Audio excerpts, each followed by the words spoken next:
Dos, tres. Buenas noches. ¿Qué tal? Buenas noches, bienvenidos a este espacio virtual televisivo. Una bienvenida y un agradecimiento a quienes nos acompañan aquí presencialmente en Guadalajara, Jalisco, México, desde donde estamos transmitiendo para el mundo a través de Internet. Y por supuesto, ese agradecimiento extensivo también a quienes nos acompañan en la red, tanto a los que nos acompañan en vivo como a todos los que nos acompañan en repetición. Igualmente nos ofrecen ese espacio de tiempo y esa confianza para escucharnos. Nos acompaña como siempre Juan Carlos Zuno y un servidor que les habla en el micrófono, David Mora, su servidor. Y en la Ciudad de México, Poliana nos está apoyando en el chat, también le mando un abrazo y un agradecimiento por el apoyo que nos brinda a esos trabajos. El día de hoy vamos a abordar el tema número 17 de nuestro primer tomo. Ya tenemos los 3 primeros tomos disponibles en la red, en nuestra página web www.centrouniversalista.com.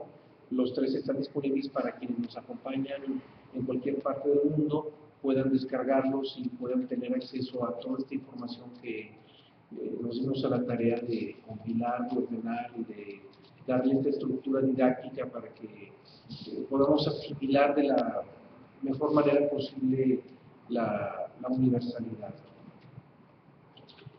El tema de hoy es conciencia. Ya habíamos dicho, es el tema 17 del tomo 1. Tenemos los primeros 3 tomos disponibles, pero no tardamos en poner el 4, en subir el tomo 4, que también igualmente va a estar disponible para que puedan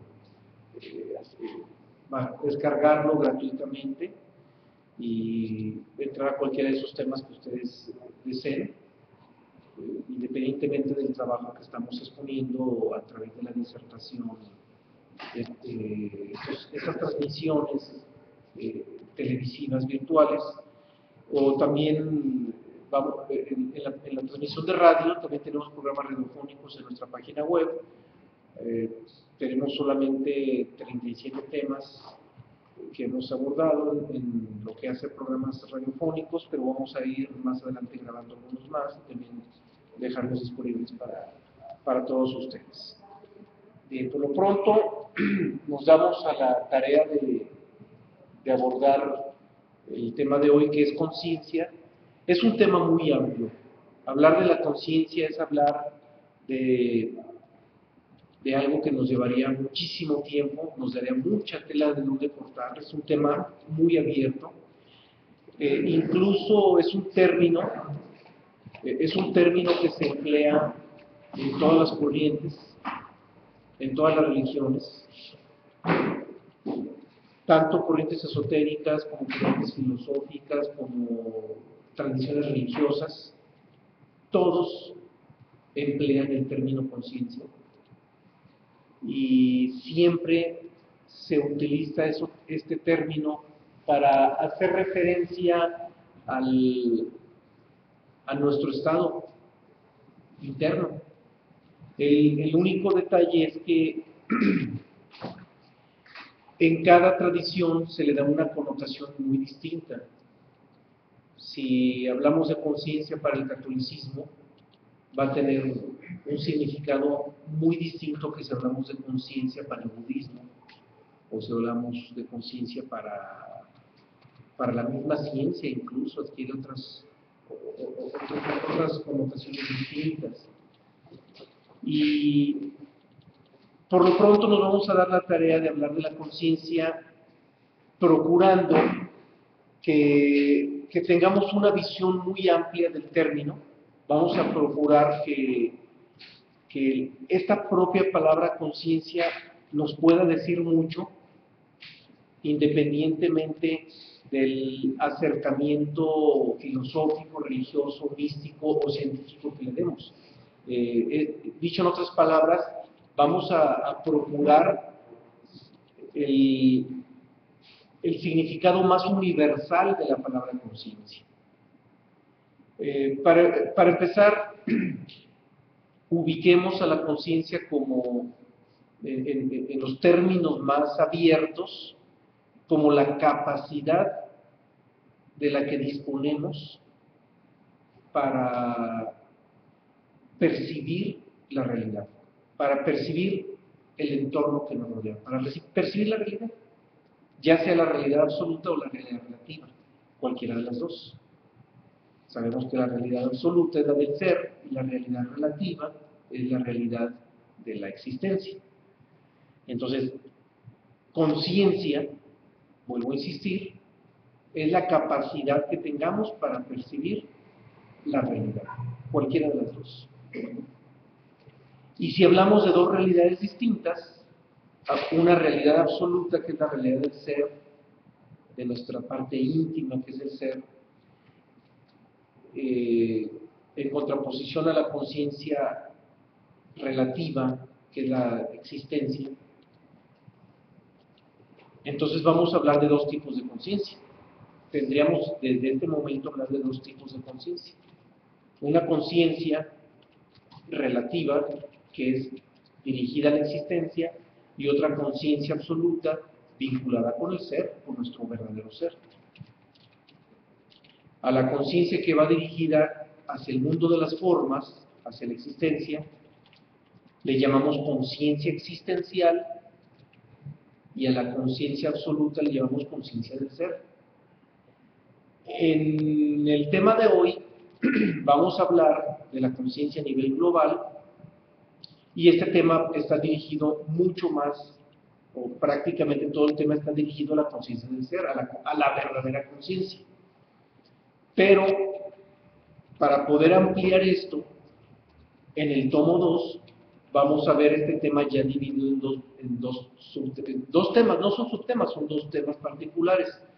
Vamos a dedicarle 2 horas, una charla como esta, solamente a la conciencia existencial, y después le vamos a dedicar también su espacio exclusivo y específico a la conciencia del ser. Ya vamos a particularizar en cada uno de los dos. Y solamente podemos hablar de conciencia en dos sentidos, no hay más. ¿Por qué? Porque también hay dos naturalezas. Ya nos tocó ver en el tema 5 las dos naturalezas, y igualmente vamos a tener que vincular esas dos naturalezas con muchos temas, porque los humanos vivimos en esas dos naturalezas inevitablemente, y cada fenómeno que nosotros experimentemos, vamos a estar siempre obligados a distinguir ese mismo fenómeno en dirección a una naturaleza o a otra naturaleza. Eso nos va a suceder en todos los temas. Cualquier tema que abordemos, siempre nos vamos a tener que mirar desde las dos naturalezas, hacer esa distinción. Y en el caso de la conciencia, no es la excepción. Vamos a mirarla o dirigida hacia la existencia, hacia la naturaleza física de las formas, o la conciencia dirigida al ser, que es la conciencia absoluta. Es decir, una conciencia relativa, otra conciencia absoluta. Ahora, si hablamos de la conciencia existencial, el pensamiento definitivamente va a ser la primera posibilidad de percepción en cuanto a la conciencia. Pero vamos a observar que la mente, comparado con la conciencia del ser, pues no es más que una muy tenue sombra, va a ser una insignificancia impresionante en relación con el ser. Sí, hay una pregunta en la red. Pregunta Lorenzo, ¿qué es la conciencia? Bien comentaba David que la conciencia es la capacidad que tenemos los seres humanos de percibir la realidad. Sí, en términos globales, es decir, en su mínima expresión, la conciencia es eso, capacidad para percibir la realidad. Nada más distinguimos si es la realidad relativa o la realidad absoluta. Obvio, la realidad relativa a través de la mente y los sentidos, mientras que la realidad absoluta solamente a través del ser interno, a través del corazón, que es donde radica el ser. Y la mente como el factor que incide hacia la conciencia relativa, insisto, es insignificante, no es más que una pálida sombra comparada con la conciencia del ser, con la verdad, con la conciencia absoluta. Sin embargo, nosotros como humanos transitamos y nos movemos a través de una conciencia relativa, a través de la mente. Y en primera instancia debemos de aceptar las limitaciones de la mente, que son muchísimas, son muchas más de lo que creemos. El gran problema, o cuando los hombres se meten en un gran problema, es cuando se mueven a través de la conciencia relativa, pero esa conciencia relativa la consideran como si fuera una gran conciencia, casi la conciencia del ser. Cuando los humanos le dan todo el crédito pleno a lo que su mente piensa, sin darse cuenta, están creyendo que la mente tiene la capacidad que tiene el ser. Le están dando a la mente el lugar que le correspondería al ser. Por darle todo el crédito a la mente, como si la mente tuviera toda la razón, y no tener la sencillez, la humildad para entender que nuestra mente es extremadamente limitada.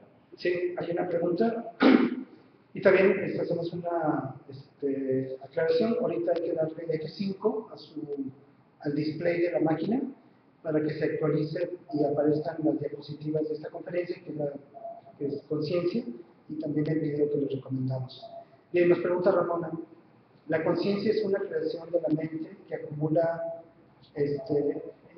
información de lo que hacemos? No, Ramona, la memoria es esa parte que acumula toda esa información. La conciencia en realidad es la parte que tenemos los seres humanos, en la cual nosotros podemos observar lo que sentimos, lo que pensamos y lo que hacemos. Cuando despertamos esa conciencia, lo que somos, como literalmente dice, conscientes de que somos algo más que este cuerpo físico, algo más que este cuerpo que se mueve en el astral, en los sueños, que somos algo más que mente, que somos algo más que los sentidos y que lo que llegamos a sentir. Sí, ahora, la mente sí es conciencia, pero volvemos a lo que estamos mencionando, insistimos en esta distinción. La mente sí es conciencia, pero es una conciencia relativa, es una conciencia muy limitada. La conciencia verdadera, que es la conciencia del ser, es absoluta. Ahora, mientras la conciencia de la mente, que es la relativa, es solamente una proyección, es una simple proyección de la conciencia del ser, de la conciencia verdadera, para el ser, la mente prácticamente no significa nada. Para la mente significa su origen, para la mente el ser significa su origen, significa lo verdadero, pero para el ser, la mente, insisto, no significa más que un sueño, significa algo que no tiene, que carece de peso, porque todo lo que fluye en la existencia lo hemos mencionado y hemos dado los elementos para entenderlo como un simple sueño. Por eso hay que entender lo que una conciencia significa para la otra, la conciencia relativa de la conciencia del ser. Sí, también nos comenta Hilario. Buenas noches, la conciencia es igual a los registros acásicos. En general, los registros acásicos se encuentran en una capa oral. Nosotros somos un microcosmos. La capa oral viene siendo como la parte externa de ese microcosmos, donde se refleja todo lo que es las enseñanzas y lo que es las manifestaciones que ha tenido todas las encarnaciones. Es una parte de lo que es nuestro microcosmos, al cual se puede acceder en base a la conciencia, pero sí es un elemento más de nuestro microcosmos. Bien, vámonos a la primera cita, vamos a empezar ya con las citas. La primera viene del Zen, de uno de los grandes maestros del Zen, que fue Sosam, y él en un libro que escribió llamado Shin Sin Min, traducido al castellano es El libro de la nada, eso significa el libro de la nada. Impresionante ese libro, les sugiero muchísimo leerlo. Ese libro, si lo bajan de internet, ese libro cabe en 4 páginas tamaño carta. Es un libro muy pequeño, pero de verdad ese libro, en esos pocos versos que aparecen en 4 páginas, sintetiza toda la sabiduría universal. Es impresionante ese libro. Y una de las estrofas de ese libro nos dice: si el ojo nunca duerme, todos los sueños cesarán naturalmente. Si la mente no hace discriminaciones, las 10,000 cosas son como son, de la misma esencia. ¿Qué nos dice ahí Susana? Sobre todo en relación con la conciencia. Nos está hablando de que la mente hace discriminaciones. La mente analiza, juzga, valora. Y cada vez que la mente hace algún análisis, alguna valoración, algún juicio, la mente está dividiendo todo. La mente, con sus valoraciones, con sus juicios, todo lo ve dividido. Todo lo entiende dividido. Todo lo comprende dividido.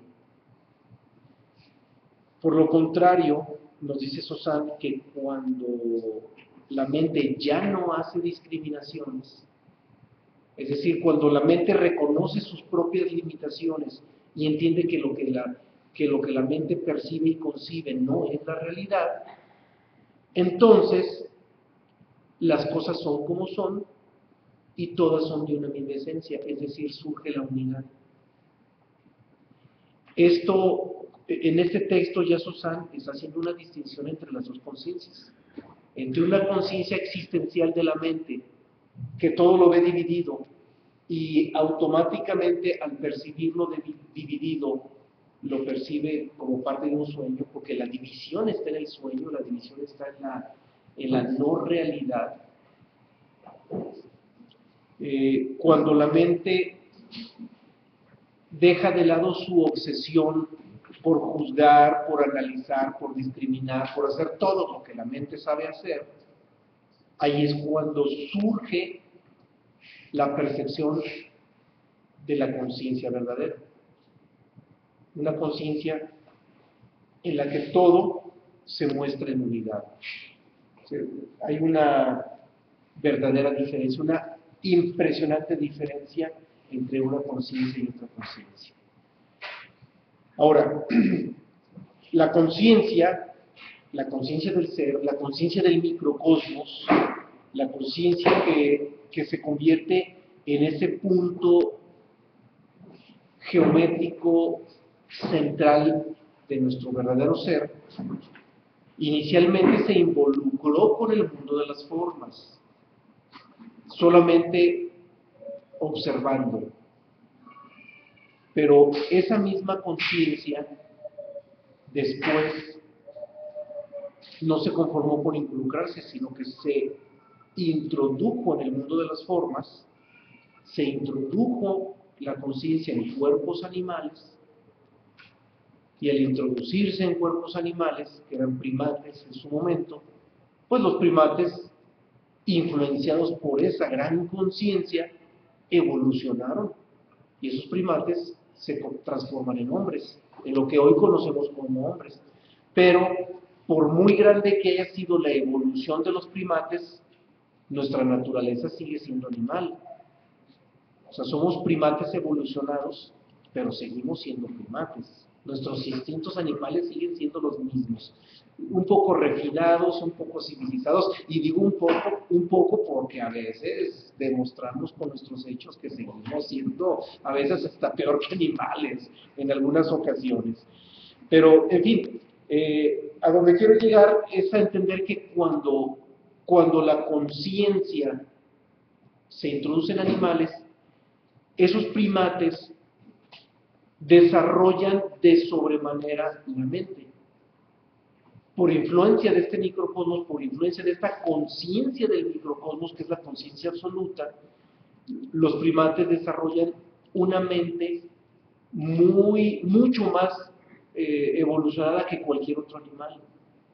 Y esa evolución especial que tienen los primates y que se refleja fundamentalmente en el crecimiento o en el desarrollo agudo de esta mente, que otros animales no desarrollan, es precisamente por influencia de la conciencia absoluta del ser, implícita en los microcosmos que se introducen en los cuerpos animales. El problema es que los humanos,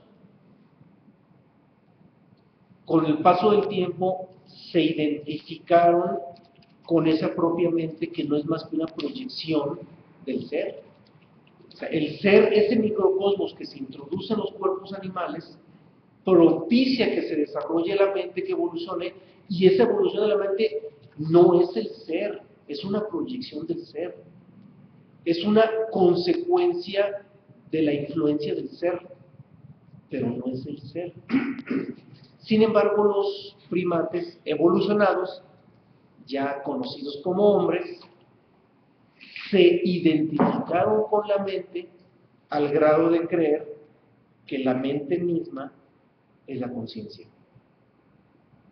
Al grado de creer que esta mente evolucionada es la conciencia misma. Y esa identificación con la mente es la que nos tiene metidos en el gran problema que ahorita afrontamos los humanos. De momento, si cualquier hombre, cualquier humano visualiza todos sus problemas,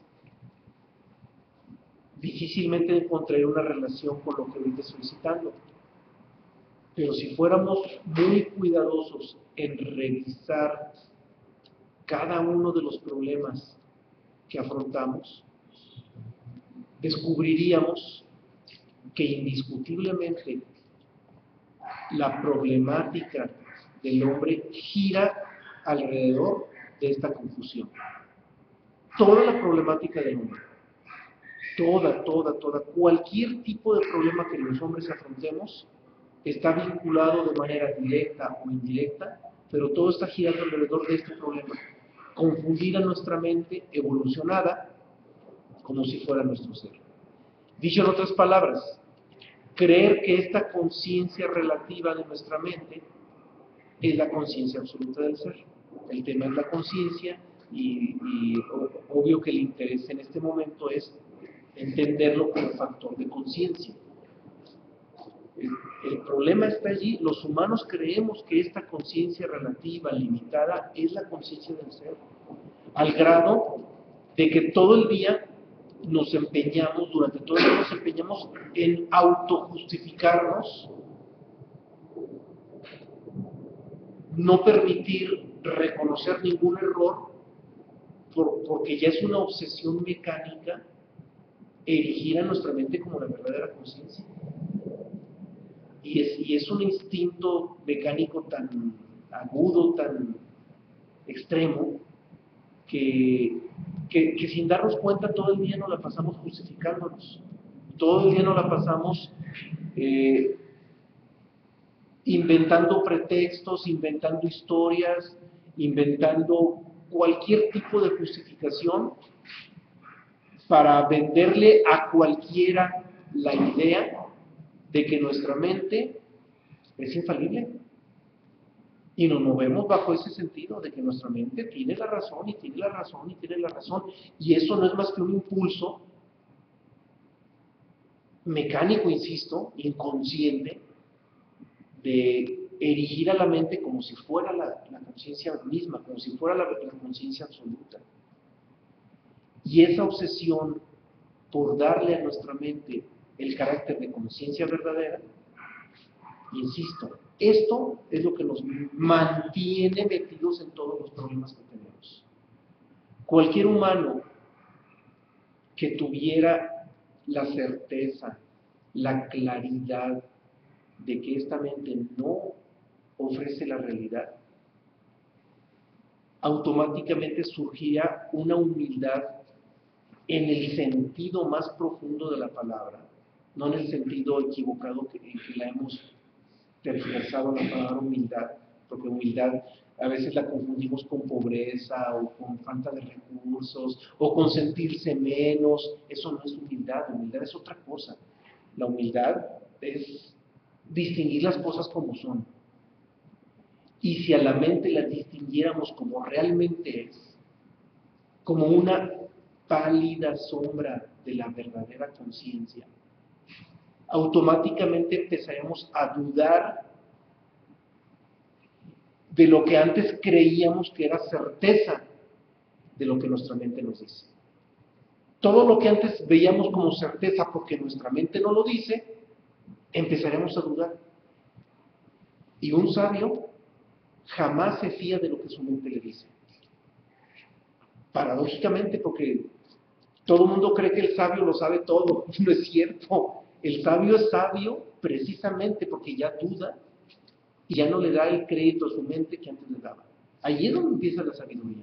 Ese es el inicio del camino hacia la sabiduría. Ahí es donde empieza la verdadera y la más legítima sabiduría. Bien, vamos con la siguiente cita, que es de Jiddu Krishnamurti. Nos va a hacer el favor, Juan Carlos, de leerla y ofrecerla. La conciencia es el producto de la mente, y la mente es el resultado del condicionamiento, del deseo, y por ello es la sede de la personalidad. Solo cuando la actividad de la personalidad y de la memoria se detienen, surge una conciencia totalmente distinta. Bien, aquí Krishnamurti nos diferencia esos dos tipos de conciencia.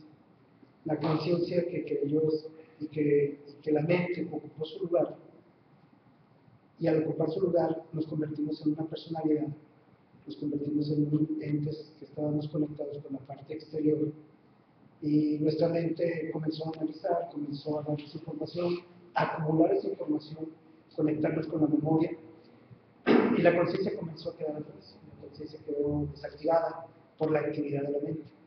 Mas, sin embargo, cuando la actividad de la personalidad, de la mente y de los sentidos cesa, y la memoria se detiene, surge la conciencia, la verdadera conciencia de lo que realmente somos. Bien. Ahora ya abordamos un poco el tema de la conciencia, tratando de distinguir entre las dos naturalezas, la conciencia relativa a la conciencia absoluta. Ahora vámonos deteniendo un poco sobre la conciencia absoluta. Es muy complejo, de antemano lo menciono, es muy complejo hablar de la conciencia absoluta porque estamos hablando ya de la cualidad esencial del ser. Y nuestra mente no puede comprender, no puede entender la verdadera naturaleza del ser. Nuestra mente no está facultada para ello. Entonces, aclaro de entrada que lo que podamos ahorita vislumbrar sobre la conciencia, sobre la verdadera conciencia, lo vamos a hacer como una aproximación, entendiendo que nuestra mente solamente se acerca a esa certeza de la verdadera conciencia. Bien, para empezar, la conciencia, cuando hablamos de la conciencia del ser, tenemos que entender que es una conciencia absoluta, de una conciencia que no crece ni disminuye. Y pongo mucho énfasis en esto porque mucha gente, cuando dice, ¿cuál es tu estado, tu nivel de conciencia? Siempre que se hable de nivel de conciencia, vamos a hablar estrictamente de lo intelectual, porque en lo intelectual sí hay nivel de conciencia. Ahí claro que sí, pues hay estudios psicométricos que nos permiten medir el coeficiente intelectual. Y aún el propio coeficiente intelectual no necesariamente determina la conciencia existencial, porque aún cuando hablamos de conciencia relativa, esa conciencia relativa no es directamente proporcional al coeficiente intelectual. Hay relación, pero no es directamente proporcional. Hay personas con bajo nivel, con bajo coeficiente intelectual, pero con una extraordinaria conciencia existencial, porque ya tienen, porque por su propia naturaleza distinguen lo verdadero de lo falso.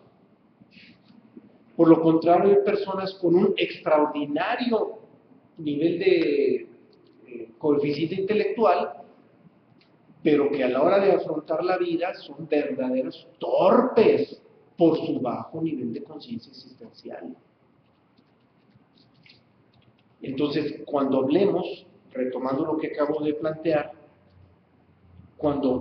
si hablamos de nivel de conciencia, indiscutiblemente estamos hablando de conciencia existencial, de conciencia relativa. Estamos hablando de la mente y de los sentidos y de la capacidad para percibir el mundo de las formas. Entonces, en lo que hace a la capacidad para percibir el mundo de las formas, para discernir, para distinguir, ahí sí hablamos de niveles de conciencia, pero estamos hablando de conciencia relativa. Cuando hablamos de la conciencia del ser, ahí jamás podríamos hablar de niveles, porque la conciencia del ser, la verdadera conciencia, no aumenta ni disminuye. Es en sí misma, es plena, es absoluta y no está sometida ni a cambio ni a nada. Es en sí misma. Por lo tanto, ahí no podemos hablar de niveles de conciencia, ni de grados de conciencia, ni de nada de eso. O sea, la conciencia del ser, ahí es o no es. ¿Es libre o no es libre? ¿La percibimos o no la percibimos? ¿Se manifiesta o no se manifiesta? Es en sí misma. Ahora, por lo mismo no podemos hablar de que tenga más luz o que tenga menos luz. La lucidez es total. En la conciencia del ser hay lucidez total. Pero lo curioso es que no es como la mente. Cuando si nosotros tratáramos o intentáramos imaginar la conciencia del ser, podríamos correr el riesgo de imaginarla como la mente. Más lúcida, comprende mejor, me permite ver mejor las cosas. No. Porque la conciencia del ser es como un espejo. Y un espejo solamente refleja las imágenes. Un espejo no genera imágenes. Dicho en otras palabras, la conciencia del ser no produce conceptos, no produce ideas, no nos permite comprender de tal o cual manera las cosas. Eso es para la mente. La conciencia no es generadora de conceptos ni de ideas. Porque para empezar, la ley de generación, falta mucho para que la veamos. El principio de generación es hasta el 4º tomo. El principio de generación se da solamente en la existencia. En el ser no hay generación, en el ser todo existe, todo es. Entonces, la conciencia verdadera, claro que es clarísimo que no puede generar ideas, o no que no pueda, no está en su naturaleza, no necesita generar ideas. Es absoluta, pero como nosotros tenemos una mente que es una conciencia, aunque relativa, es conciencia,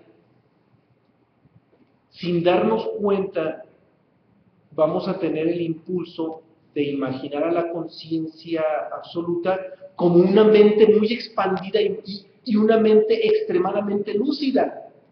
Así es como podríamos imaginar a la conciencia del ser, pero no. La conciencia del ser no es una mente engrandecida. La conciencia del ser nada tiene que ver con los quehaceres de nuestra mente. No está en los quehaceres de nuestra mente. La conciencia del ser, tal como lo mencioné, es como un espejo. Un espejo no genera imágenes, no genera ideas, no genera conceptos, solamente recibe y refleja. Nada más, recibe, refleja y no se queda con nada. Incluso ni siquiera elige imágenes. Esta fue más bonita, esta no me gustó tanto, no. Tal como llegan las imágenes, las refleja. Y ahí es donde está la verdadera observación. La observación es un tema que vamos a ver más adelante, está en este tomo 1. Y el verdadero acto de observación que está en la conciencia es un acto que nada tiene que ver con la generación de imágenes, ni con la generación de ideas, ni con la generación de conceptos. La observación es como el espejo. Percibo y suelto. Percibo y no me quedo con nada. Porque así es la conciencia. La conciencia percibe y cuando percibe no elige nada de lo que percibió. No establece ninguna diferencia entre lo que percibió y mucho menos emite juicios acerca de lo que percibió. En la verdadera conciencia no hay juicios, no hay análisis, no hay percepción, percepción sí, lo que no hay es análisis, ni juicio, ni valoraciones, ni distinciones, ni nada de eso. Nada de lo que la mente hace se procesa en la verdadera conciencia. Nada de eso, es algo muy, muy distinto. La conciencia no tuvo principio y tampoco va a tener fin, porque la conciencia es atemporal. No hay tiempo. En la conciencia no hay tiempo. Y si no hay tiempo en la conciencia, evidentemente en la conciencia no hay evolución. Porque para que haya evolución se requiere de tiempo. Y en la conciencia del ser, en la verdadera conciencia, no hay evolución porque no hay tiempo. Y no necesita evolucionar porque ya es absoluta. Es en sí misma y por sí misma. Para la mente, la conciencia es una plenitud que no puede ni siquiera imaginar. Por lo contrario, para la conciencia del ser, la mente es un infinitésimo. Es solo un infinitésimo, algo insignificante. Para quienes conocen de matemáticas superiores, van a entender lo que me estoy refiriendo con el infinitésimo. Es algo ínfimo, algo ínfimo. El problema es que el hombre, el humano, natural, ante la conciencia verdadera, nada puede ser. Nosotros no podemos convertirnos en conquistadores de la verdadera conciencia, mucho menos en hacedores de la verdadera conciencia, porque no es algo que esté en nuestras manos. Lo único que el hombre podría hacer es abrirse gradualmente para que la verdadera conciencia se manifieste. Porque la verdadera conciencia la llevamos. Todos los humanos llevamos dentro de nosotros esa verdadera conciencia. Solo que esa verdadera conciencia no la llevamos en la mente, la llevamos en el corazón. Pero los humanos no sabemos escuchar el corazón. No estamos educados para escuchar el corazón, que es donde está la verdadera conciencia. Y la única posibilidad que tendríamos para poder escuchar esa verdadera conciencia sería abrirnos a ella. Aquí automáticamente cabe la pregunta, ¿y cómo nos abrimos? Y la respuesta es difícil y fácil según la queramos ver. Yo diría que es elemental, el problema es que estemos dispuestos. Reconocer honestamente que nuestra mente jamás nos va a decir la realidad. Nuestra mente lo único que nos va a decir son puras semiverdades. Y si recordamos el tema de relatividad, nos tiene que quedar claro que una semiverdad y una semimentira es lo mismo. Entonces nuestra mente lo único que nos dice son semimentiras. Cuando nosotros reconozcamos que nuestra mente no nos está ofreciendo la realidad, o en la medida en que reconozcamos que nuestra mente no nos está ofreciendo la realidad, en esa medida nos estamos abriendo a la conciencia. Nos estamos abriendo para que la conciencia pueda manifestarse en nosotros. Y que quede claro, la conciencia se manifiesta cuando menos lo esperamos, y estamos tan identificados con la mente que a veces se manifiesta y ni cuenta nos dimos. Pero ahí está. Y el factor fundamental, insisto, para que nos abramos a esa conciencia es reconocer que nuestra mente no nos ofrece la realidad. Ese reconocimiento, ese simple reconocimiento, simple pero complejo para quienes se resisten a ello, pero no porque haya resistencia deja de ser simple, es un simple reconocimiento. Eso nos haría profundamente sabios. el simple reconocimiento de que nuestra mente no nos ofrece la realidad nos hace profundamente sabios. Y si no, hay que escucharse a Sócrates cuando dijo: lo único que sé es que nada sé. Cuando Sócrates dice lo único que sé es que nada sé, Sócrates decretó que hizo la tarea de lo que en este momento estoy mencionando: reconocer que su mente no le ofrece la realidad. Por lo tanto, dice literalmente: lo único que sé es que nada sé. Porque todo lo que la mente me ofrece son puras semi-mentiras o semi-verdades, como la quieran ver, es lo mismo. Bien, vamos a la siguiente cita, que es del Evangelio de Judas. Una cita muy exquisita en la que Jesús de Nazaret nos dice: es necesario que ustedes se conviertan en su propio sol, en su propia luz, y así, alumbrándose y alumbrando a otros, le corresponderíamos con nuestra obra a mi Padre que me ha enviado. Lo que nos dice Jesús es clarísimo. Nosotros tenemos que brillar con luz propia. O sea, si realmente queremos conocer esa verdadera conciencia en nosotros, tenemos que brillar con luz propia.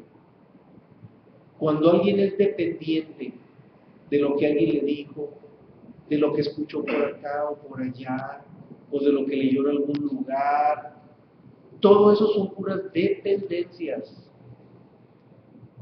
Y nuestra mente, que es la conciencia relativa, se maneja a través de puras dependencias, a través de múltiples dependencias. La mente solamente depende de algo. Siempre todo lo que la mente cree que sabe, y todo lo que la mente afirma, porque nuestra mente lo único que sabe es afirmar.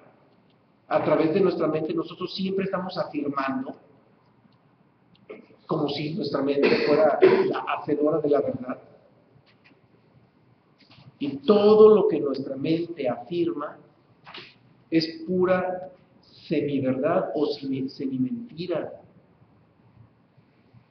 Y cuando nosotros reconocemos que todas esas afirmaciones no son más que pura alucinación, ese día empezamos a hacernos sabios. Y Sócrates nos dijo clarísimo: lo único que sé es que nada sé. La mente no nos ofrece el verdadero saber. La mente jamás nos va a ofrecer el verdadero saber. Aunque nos aprendiéramos de memoria y al pie de la letra todos los libros universales, si los revisamos y los analizamos a través de la mente, los mismos libros universales jamás nos van a develar la parte esencial que está detrás de ellos. Si el micrófono les voy a suplicar que lo acerquen porque nos van a hacer una pregunta para que puedan escuchar en la red. Aquí sí escuchamos, pero en la red no escucharían. Yo tengo una pregunta. ¿Qué significa entonces con todo esto que has estado hablando? Es como hablar de energía. La energía de la energía. Sí, claro. Sí. Bueno, para empezar, usted nos está hablando de una ley universal, la ley de vibración. En el universo todo es energía, es que no hay nada que no sea energía. En el universo todo lo verdadero es energía. Y aún el mundo de las formas, que no es el verdadero, sigue siendo energía. Una energía relativa también. Ahí volvemos otra vez a las dos naturalezas. Hay una energía absoluta, total, que fue de la que hablamos a lo largo de las 3 charlas anteriores, que tuvimos que dedicarle a un solo tema, que es el tema de la fuente original. Esa energía, esa fuente original, es la energía absoluta. Es la energía inherente a la conciencia absoluta del ser. Mientras que las energías que fluyen en el mundo de las formas son energías relativas. Todas son energías relativas y todas están vinculadas con lo que Albert Einstein descubrió a través de la relatividad y que le puso la fórmula acertada para hacer el cálculo de energías relativas. La teoría de la relatividad no es más que el cálculo que se establece a partir de Albert Einstein para poder calcular todas las fuerzas relativas. Entonces, en el mundo de las formas, todo es energía, pero son energías relativas. Mientras que en el ser, fluye la energía absoluta, que es de la que hablamos en el tema anterior, de la fuente original. Entonces, pero al final de cuentas, todo es energía. Entonces, la conciencia del ser es una energía absoluta. Nuestra mente también es una energía, pero es una energía relativa. Una energía limitada, relativa, que tuvo un inicio y va a tener un fin, que tiene momentos de más lucidez, luego menos lucidez, que crece, disminuye, que evolucionó y sigue evolucionando, etcétera, pero sigue siendo relativo. Evolución no significa acercamiento a Dios o acercamiento a la verdad o a la plenitud. Evolución es otra cosa, evolución es un fenómeno natural, nada tiene que ver con el ser.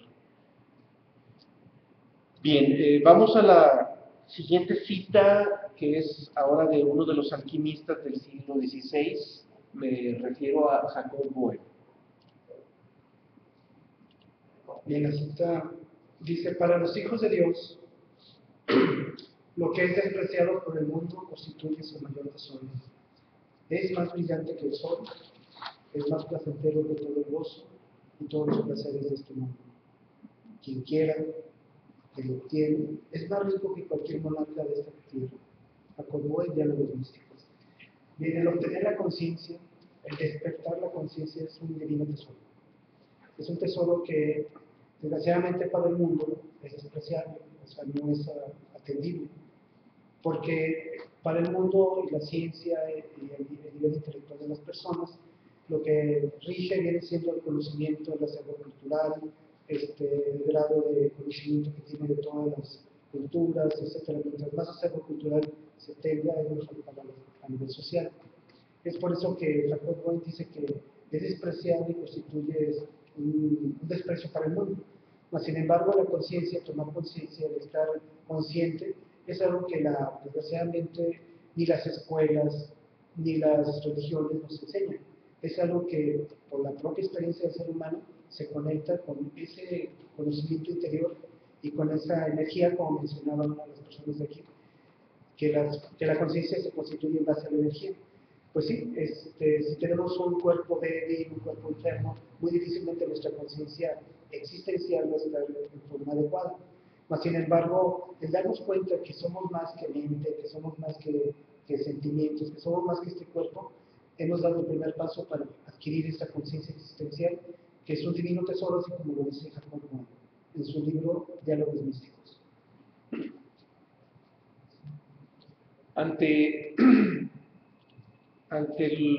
cualquier vacío de conciencia, que vaya que los humanos hoy por hoy estamos muy vacíos de esa conciencia, estamos demasiado desvinculados de ella por darle el crédito a la mente. Ahí, disculpen que sea tan reiterativo, pero ahí es donde está el fondo del problema. Afrontamos ese vacío de conciencia precisamente por darle todo el crédito a la mente. Ahí es donde está todo el problema. Y a la medida en que agudizamos ese crédito a la mente, a esa medida más nos alejamos de la verdadera conciencia. Y entre más crédito le damos a la mente,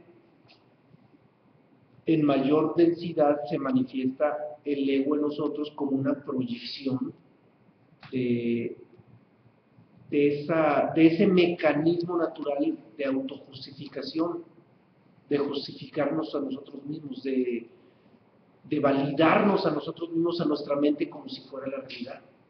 Entonces, entre más crédito le damos a la mente, más densidad adquiere la manifestación del ego. Y todos los desarrollos de densidad del ego, no lo veamos como algo malo, como algo moral. Ahí hago esa aclaración, esa acotación. Cuando hablamos de ego, no le demos tintes morales porque entonces echamos a perder el tema, nos salimos por la tangente y nos desviamos totalmente de la esencia del tema. Insisto, cuando tenemos un vacío de conciencia, el ego se densifica porque hay más insistencia en justificar a la mente, en afirmar a la mente, afirmar a la mente en la posición de verdadera que tanto hemos insistido. Y entre más densa es esa manifestación de autoafirmación, que no es más que una densificación en el ego, más nos exponemos a convertirnos en víctimas de otras personas que tengan densificado los egos en la misma dirección. Siempre que alguien tiene algún aspecto muy arraigado de autoafirmación en algún sentido, esos tintes de autoafirmación tarde o temprano encuentran consonancia con alguien que también está autoafirmado en la misma dirección. Y cuando esas dos personas se encuentran, se convierten en gallitos de pelea, porque los dos se autoafirman en el mismo sentido y hacen un cortocircuito. Siempre sucede así. Ahora, ¿por qué insisto en que no lo veamos moralmente? Porque si cometemos el error de ver al ego como un asunto moral, entonces diríamos, ah, caray, eres malo, eres perverso porque tienes este ego y Dios te castigó y te provocó problemas con otras personas para que pagues las consecuencias de tu ego y de la forma pecaminosa en que te conduces por culpa de ese ego. Así lo veríamos moralmente. Si sacudimos lo moral y en lugar de verlo sobre esa base, lo entendemos como un fenómeno psicológico simplemente, como un fenómeno de autoafirmación, un fenómeno de falta de comprensión, hay que entenderlo así, no es más que vacío de comprensión. No comprendemos que nuestra mente no nos ofrece la realidad, la queremos afirmar y esa afirmación nos hace entrar en choque con otros que afirman lo mismo y empiezan los problemas, pero esos problemas no son castigos ni son producto de reacciones morales. Esos problemas son mecanismos naturales para que nosotros descubramos nuestro vacío de conciencia. Para eso son. Entonces no es un asunto de que nos tengamos que dar golpes de pecho porque somos malos y porque Dios nos va a castigar por malos y todas esas cosas que tan fantasiosamente se manejan en muchas religiones, sino en una, en muchas, en la gran mayoría. O sea, no es un asunto moral, es un asunto natural. Todos son puros mecanismos naturales. Y la naturaleza tiene muchísimo que enseñarnos. El problema es que nosotros no estamos preparados, no estamos facultados para aprender de la naturaleza lo que nos enseña. Y cada vez que nuestros egos entran en contraposición con otros egos y empiezan los conflictos, siempre producto de ese vacío de conciencia, los conflictos nos van a causar dolor, nos van a causar malestar, y todo ese dolor y todo ese malestar no es más que pequeñas o grandes lecciones que la vida nos da para que descubramos nuestro vacío de conciencia. Descúbrelo.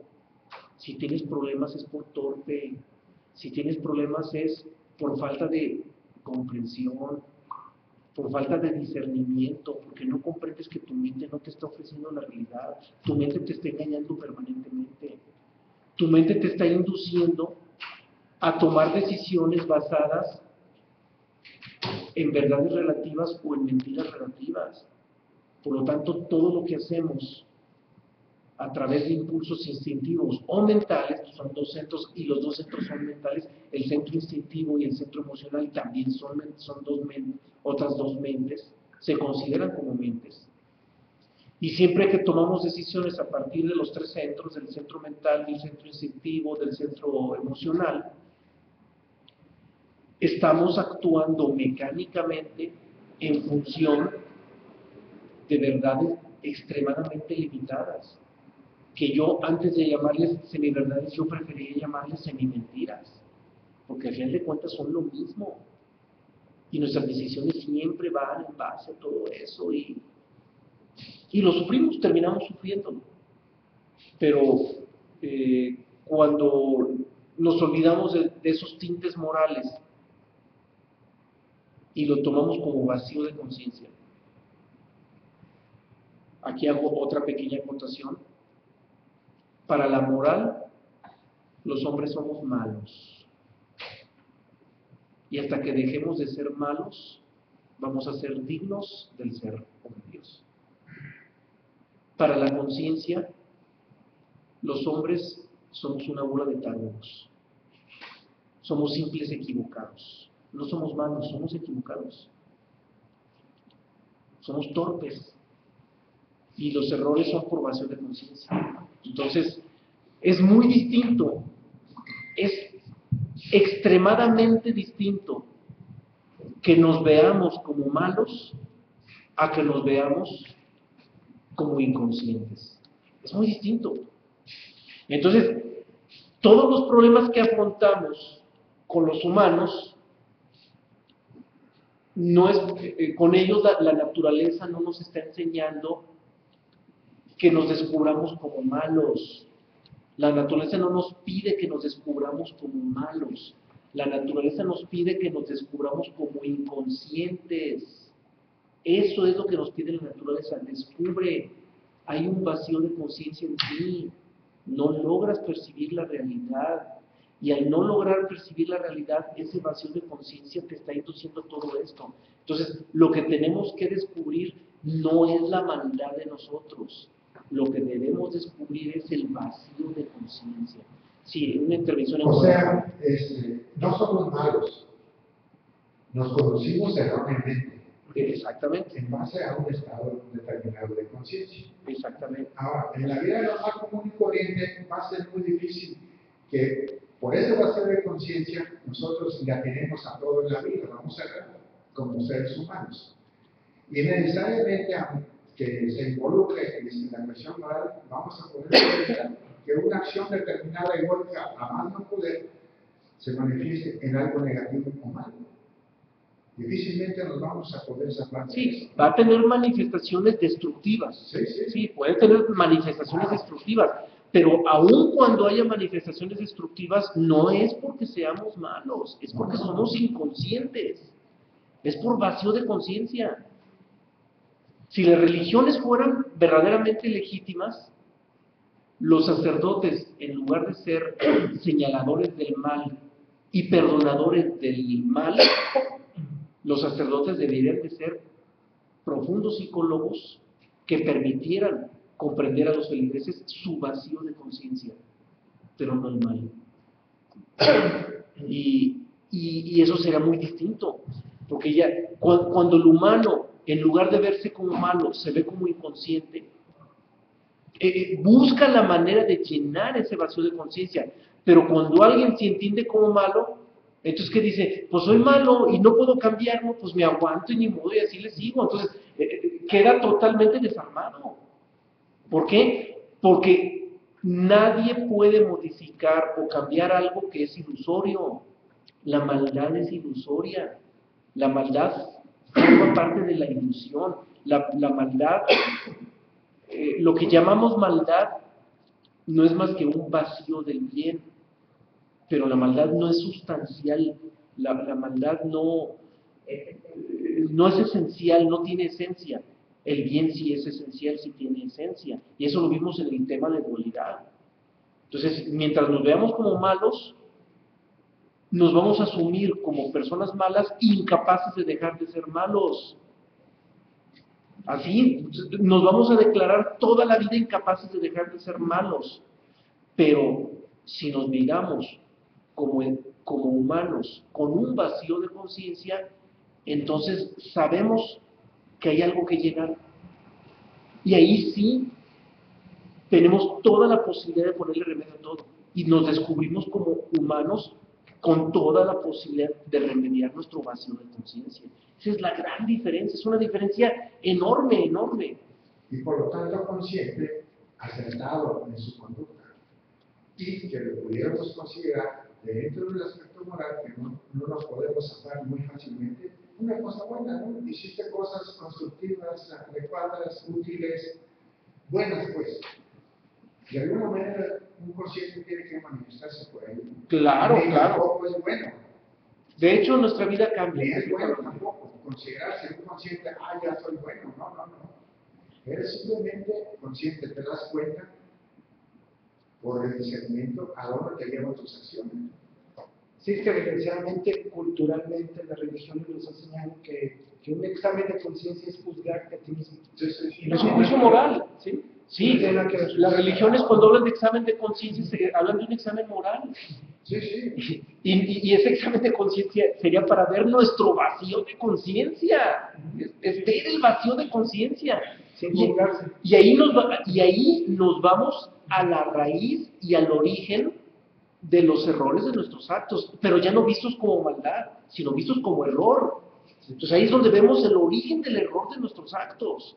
¿Dónde es ese origen? En el vacío de conciencia. Ahora, ¿en dónde se origina ese vacío de conciencia?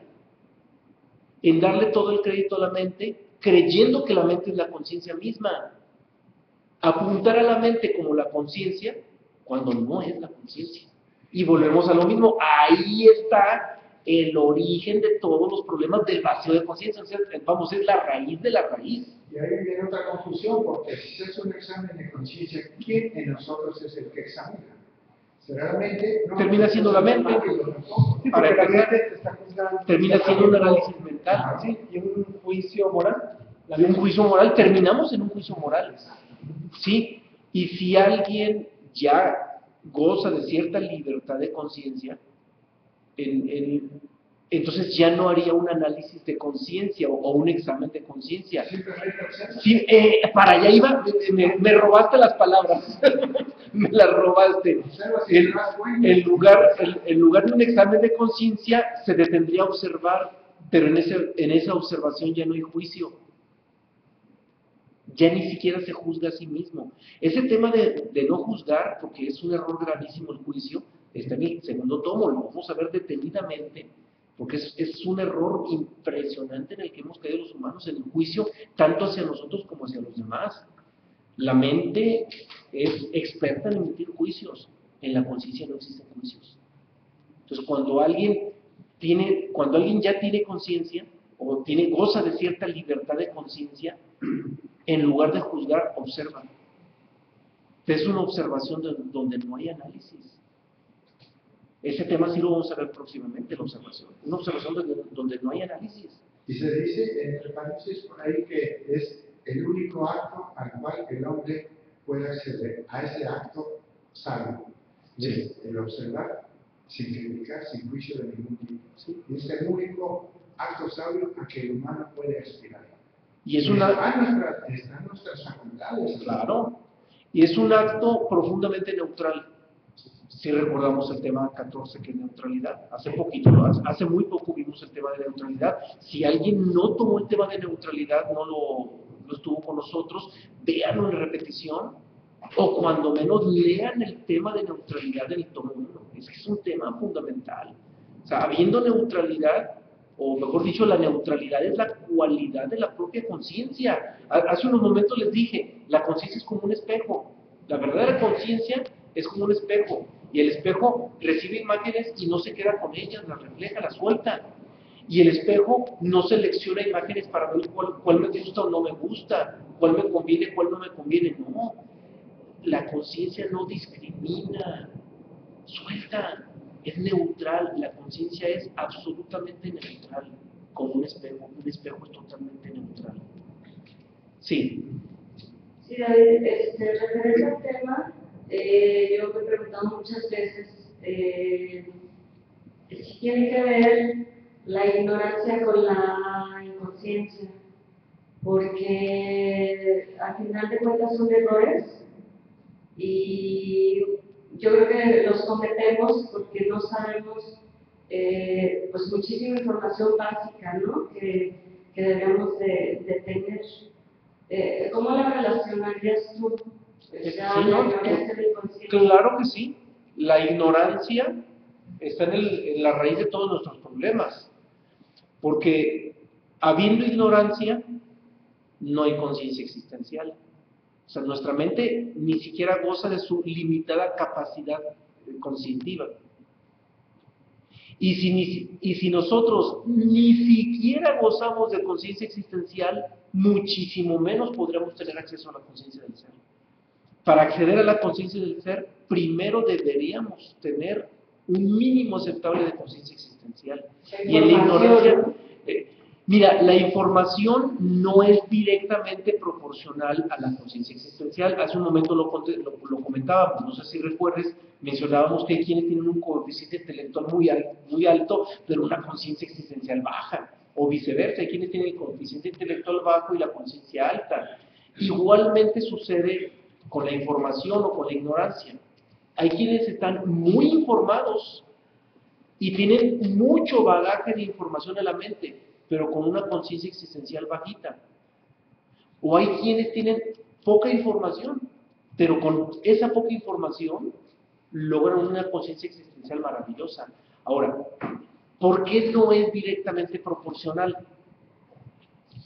Porque la conciencia existencial no consiste en una expansión de nuestra mente. Para quienes imparten cursos de superación personal y hablan de que la mente hay que expandirla y todos esos rollos. La conciencia existencial no es una expansión de la mente.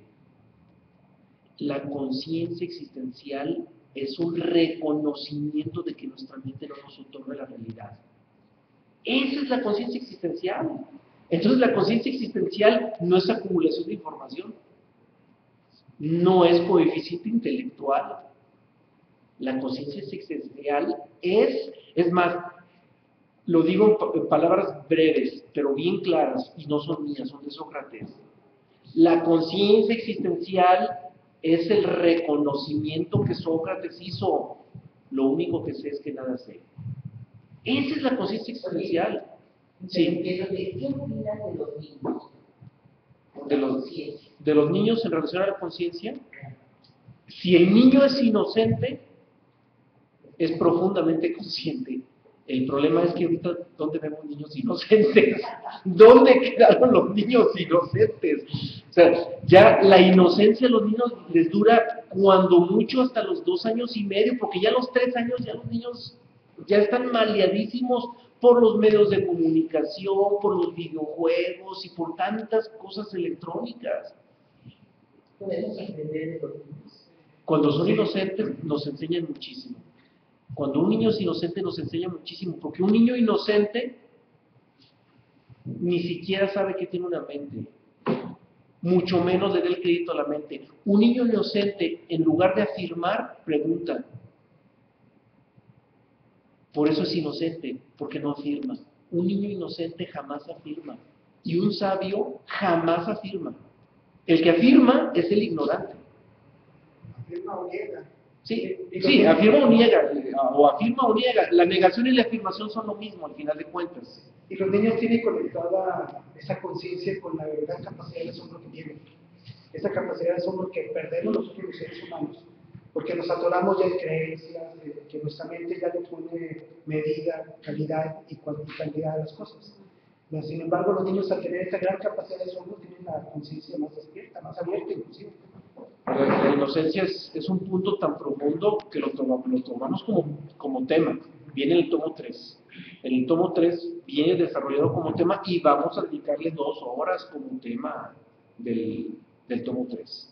2 horas completitas, sí. Aquí te voy a acordar, en base a la pregunta que hizo ella, ¿no?, sobre la cuestión de los niños, ¿no?, la respuesta que dio Jesús, ¿no?, preguntaron cuando se les acercaban los niños, se preguntaron, y les dijo, dejar que los niños vengan a mí porque de ellos es el reino de los cielos. Claro. Ahora, ¿a qué se estaba refiriendo Jesús? Y se dice por ahí que es al estado de no mente. El Sí, estado inocente es el estado de no mente, que es el estado de la gloria, de que es el estado de la verdadera felicidad, de la gracia, de la verdad. Y que eso corresponde necesariamente al ser. dijiste palabras acertadísimas. La inocencia es un estado de no mente. Los niños cuando son inocentes no hacen las cosas a través de su mente, lo hacen a través de su impulso natural espontáneo. Y gozan de cierta libertad de ser gracias a que su mente todavía no está totalmente entretejida. Pero claro, es una inocencia y es un estado de libertad de ser que les dura solamente un tiempo, desafortunadamente es temporal. Aquí lo afortunado sería que nosotros como adultos lográramos rescatar esos estados de inocencia. Y esos estados de inocencia se rescatan a través de la observación. Sí. Sí, aquí una pregunta. Los niños nacen con el conocimiento de todo. ¿Qué pasa con los adultos? ¿Qué nos pasa?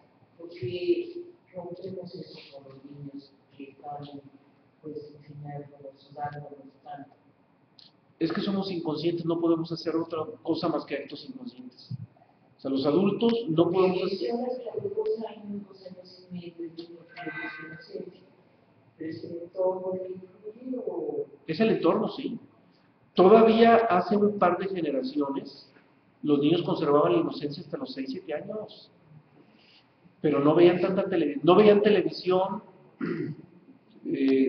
cuando mucho escuchaban algo en la radio, y al no ver televisión y al no estar expuestos a los videojuegos y no estar expuestos a la competitividad entre los mismos niños en la escuela, de quién tiene más, quién tiene menos, quién es esto, quién es aquello, pues ya los niños la pierden la inocencia, desde el jardín de niños ya pierden la inocencia. ¿Qué influye no hables para ponerle sus dedos a los niños? Influye porque es moral. El no hagas es moral, es totalmente moral. Totalmente moral. Un sabio nunca le diría a un niño no hagas. Un sabio le diría, cuidado con lo que estás haciendo. En lugar de decir no hagas, cuidado con lo que estás haciendo. Puede suceder esto, pero no le dice no hagas. Puede suceder, ten cuidado, atento a lo que estás haciendo, pero nunca le diga nada. Los humanos, como ya fuimos educados profundamente moralistas, o sea, como recibimos una educación profundamente moralista, mecánicamente al niño le decimos no hagas esto, no hagas aquello, no seas malo, esto es pecado, esto es malo, y ya automáticamente lo convertimos en maquinita. La moral nos maquiniza. Recordando la pregunta que hizo ella también, ¿qué les pasa a los hombres, a los seres humanos? ¿No? Bueno, pues hay otros aspectos, ¿no? Nos olvidamos de quiénes somos en verdad, ¿no? Nos gana la vida existencial y al final de cuentas se dice que somos víctimas del triángulo de la fatalidad, que se fundamenta en una gran ignorancia, en una gran inconsciencia que se manifiesta en la vida normal común y corriente como una gran inmadurez. Y la bataola, ¿no? de todo lo que nos ha tocado vivir. Claro. Entonces, darnos cuenta de eso, el triángulo de la fatalidad en que estamos metidos y hacer algo al respecto. Sí, gracias. A mí ya me gustaría dar más como comentario. Tiene un eslogan en eso que dice educar, educámonos. Y a mí me parece maravilloso porque nos permite darnos cuenta de dónde estamos.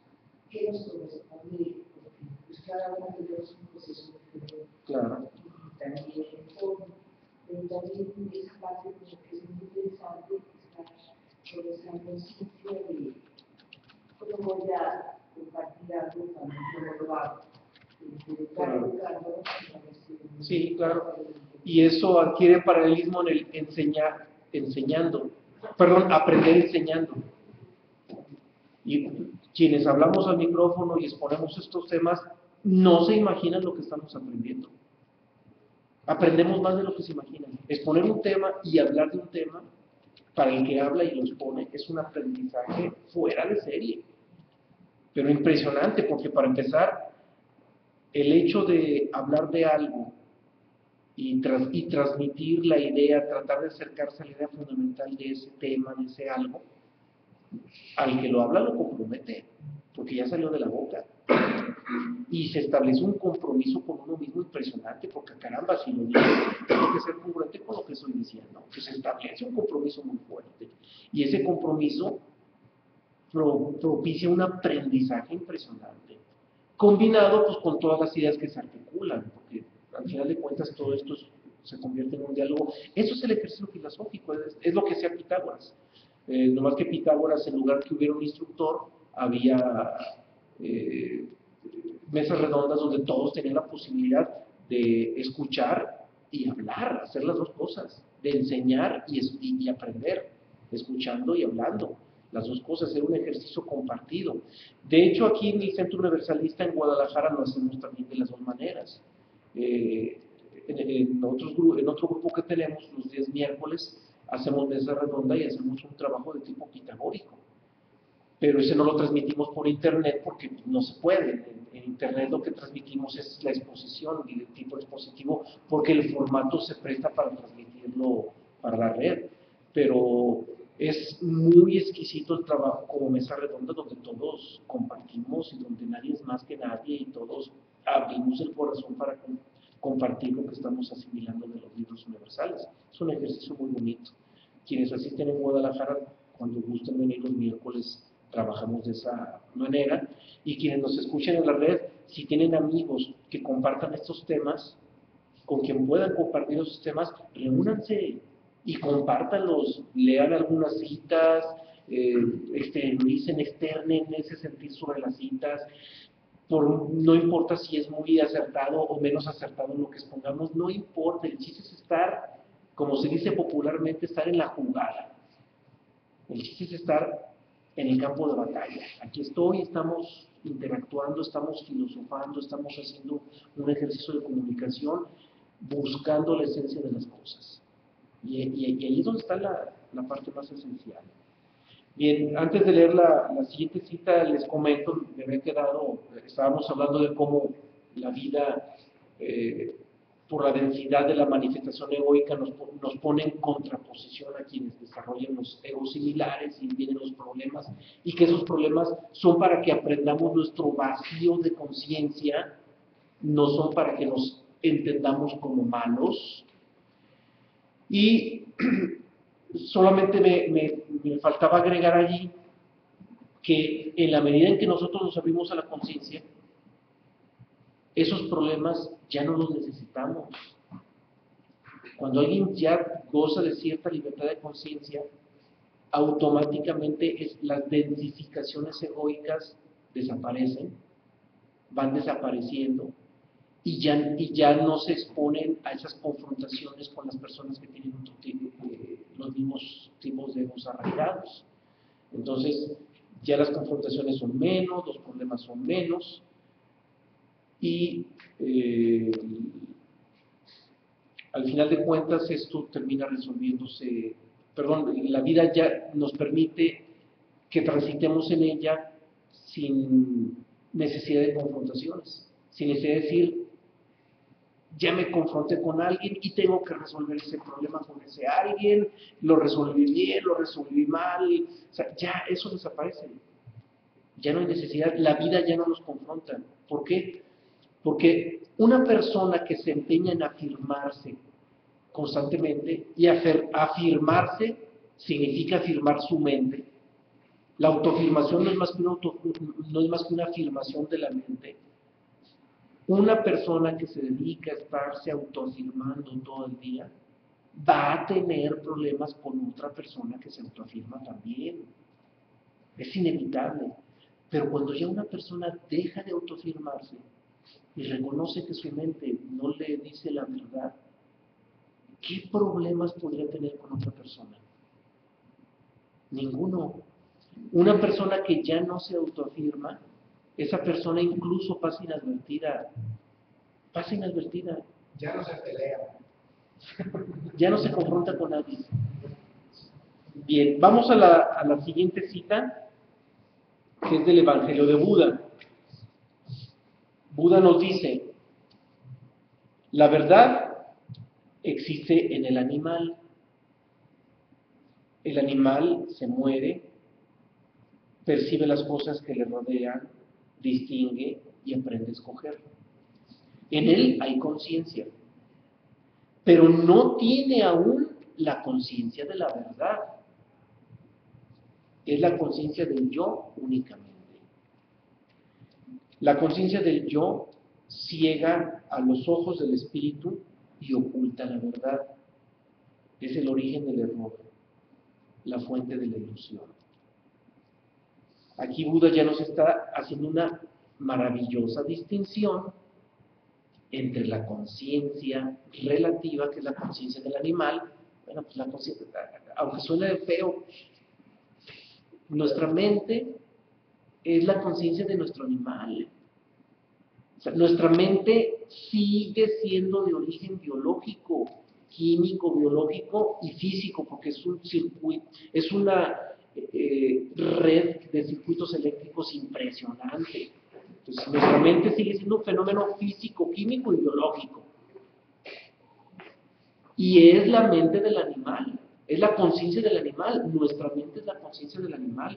Y Buda lo está haciendo una distinción maravillosa entre la conciencia del animal y la conciencia verdadera del ser. La conciencia del ser, que es la absoluta. Aquí le llama la conciencia de la verdad. Entonces, esta conciencia de la verdad, con mayúscula, conciencia de la verdad, nada tiene que ver con la conciencia de la mente. Y vuelvo a insistir, hace una distinción Buda plena, y esa distinción entre las dos conciencias es fundamental. Ahorita en este tema las estamos distinguiendo. Y vuelvo a repetir, ya en el tomo 2 vamos a dedicar un espacio exclusivamente a la conciencia relativa existencial, y otro tema, otras 2 horas exclusivamente la conciencia del ser. Vamos ya a particularizar en cada una de ellas. Por lo pronto aquí Buda nos permite distinguirlas. Y es importante reconocerlas, distinguirlas. Un humano común nunca establecería una distinción entre una conciencia y otra, para empezar? Y desde el momento en que un humano común no distingue las conciencias, automáticamente la conciencia relativa la va a considerar como absoluta, porque no conoce más que eso, porque no entiende nada más que eso, no tiene nada más que eso. Entonces automáticamente, al no distinguirlas, automáticamente, mecánicamente, como todo animal es mecánico, en automático, al no hacer la distinción, a la mente se le va a dar el lugar de la conciencia plena. Y ahí estamos como tarugos los humanos, todo el día afirmando nuestra mente. Todo lo que sale de nuestra boca, o sutilmente o descaradamente, está dirigido a afirmar nuestra mente. Observémoslo, descubrámonos durante el día. Y no es un ejercicio moral, porque no lo estamos haciendo para ver si somos buenos o somos malos. Es para ver cómo tenemos ese impulso mecánico por afirmar nuestra mente. Es un impulso mecánico, instintivo, no nos damos cuenta, no logramos advertirlo. Todo el día, todo lo que sale de nuestra boca, sutil o descaradamente, va en función de la afirmación de la mente. Siempre va en función de la afirmación. ¿Alguien se pregunta o seguimos con la siguiente cita? Vamos con la siguiente cita entonces. A ver, el micrófono, por favor, si va a comentar algo, para que nos escuchen en la red. Eso que mencionas, lo último que mencionaste, lo puedes repetir, por favor. Que la mente siempre actúa en función. La mente es mecánica. La mente es mecánica y la mente se está afirmando a sí misma. Todo lo que sale de nuestra boca, de manera sutil o de manera descarada, está dirigido a afirmar lo que nuestra mente sostiene. Y generalmente la mente se sustenta con una creencia. Ah, claro, termina siendo creencia. Sí, Una creencia, sí, ¿no? sí, sí. Y desemboca en ocasiones a grados fatales, ¿no? En que se llega a creer que yo siempre lo que digo es la verdad y por lo tanto yo soy la verdad, ¿no? Y de ahí pues tantos símbolos, ¿no? Tantos, pues, ¿cómo se llama? De esos que se creen trascendidos o se creen dioses, ¿no? Claro. Que tienen contacto directo con la divinidad y que lo que ellos dicen viene directamente de Dios y que por lo tanto lo que yo digo es la verdad. Y Sí. no pasa de ser más que una creencia. Claro. Mira, dos mentes individuales que se autoafirman en una misma dirección van a tener conflicto y pueden terminar hasta en riña. Bien. Dos mentes colectivas que afirman sus respectivas, que se autoafirman en sus respectivas posturas, van a provocar una guerra. Todas las guerras que ha habido en la historia del hombre, todas, sin excepción de ninguna, han sido producto de mentes colectivas que afirman sus respectivas posturas. Y muy relacionadas con creencias religiosas. Generalmente, bueno, en la inmensa mayoría de los casos vinculados con creencias religiosas. Es que la afirmación de conceptos mentales que sustentan creencias religiosas son las más densas. Es lo más denso que puede haber. Y la gran mayoría de las guerras son autoafirmaciones casi siempre dirigidas o manipuladas a través de conceptos religiosos. Casi siempre. Las religiones han estado metidas en el origen de las autoafirmaciones colectivas que producen las guerras entre naciones. Siempre es así. Entonces, este fenómeno lo vamos a ver tanto en lo colectivo como en lo individual. Mentes individuales que se autoafirman en la misma dirección, en el mismo sentido, problema entre esas dos mentes colectivas. Perdón, entre esas dos mentes individuales. Igualmente colectivas, problemas entre pueblos o naciones, o entre barrios. Lo podemos ver en ciudades, entre barrios. Los del barrio fulano, los del barrio sutano, y unos traen su rollo y otros traen su otro rollo. Unos visten de una manera y otros visten de otra manera. Y de repente se encuentran y bolas y empiezan las riñas entre pandillas de barrios. Y no son más que mentes colectivas que se están autoafirmando. Y todos esos pleitos callejeros entre pandillas de barrios son mentes colectivas autoafirmándose siempre. No es lo clásico, muy común y correcto, ¿no? El fanatismo por los equipos de fútbol. Bueno, más estúpido, yo diría. Desgraciadamente común, porque ha provocado muertes. Porque ha provocado muchas muertes. Sí, ha provocado muchas muertes, pero es lo más estúpido, absurdo, que hasta algo tan irrelevante se convierte en motivo de autoafirmación colectiva y termina en fatalidades impresionantes. ¿Sí? Bien, ahora sí nos vamos a la siguiente cita, es de Krishnamurti. Solo a través de la llama de la conciencia, no a través del autoanálisis, puede uno distinguir los prejuicios, las huidas, los valores con que nos defendemos y que están continuamente afectando a la experiencia. Aquí Krishnamurti siempre ha sido muy fuerte, muy imperativo en distinguir lo que es la mente y la conciencia.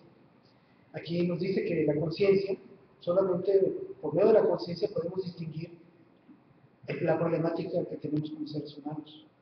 Cómo estamos desviados, porque a veces sentimos una cosa, pensamos otra y actuamos de una manera completamente distinta. O sea, no tenemos ni siquiera una línea de lo que sentimos, pensamos y hacemos. Entonces, esta situación que nos da la mente, porque la mente es una programación, en base a los prejuicios, en base a los valores que la cultura nos ha enseñado. Y realmente, como dice Krishnamurti, no actuamos en la vida, reaccionamos. Somos reaccionados porque tenemos una programación para cada una de las manifestaciones que vemos en la existencia.